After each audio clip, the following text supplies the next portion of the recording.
জীবনে প্রতিটি অধ্যায়ে সমস্যা থাকবে, থাকবে দুশ্চিন্তা।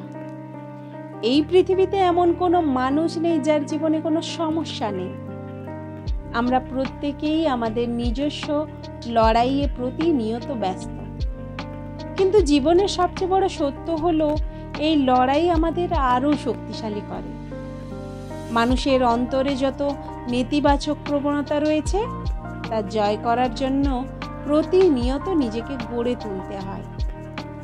জীবনের পথে হাজারো বাধা আসবে, কিন্তু সেগুলোর মোকাবিলা করতে হলে প্রয়োজন ইতিবাচক দৃষ্টিভঙ্গি এবং অবিচল মনোভাব।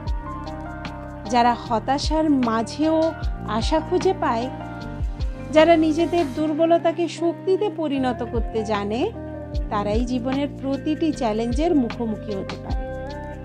আর এই মানসিক শক্তি ও ইতিবাচকের ফলেই আসে সত্যিকারের সফলতা। তাই যদি কখনো মনে হয় জীবন খুব কঠিন, যদি মনে হয় দুশ্চিন্তার পাহাড় জমে উঠেছে, তখন নিজেকে স্মরণ করিয়ে দিও, আমি পারবো। আমার ভেতরে শক্তি অদম্য, আমি পারবো। সফলতা কেবল তাদের ধরা দেয় যারা সাহস নিয়ে সবকিছু মোকাবিলা করতে প্রস্তুত। আজ লড়াই করুন, কাল জয়ের গল্প শিখুন আর গল্প লিখুন। বাঁচুন বিশ্বাস নিয়ে, এগিয়ে চলুন সাহস নিয়ে।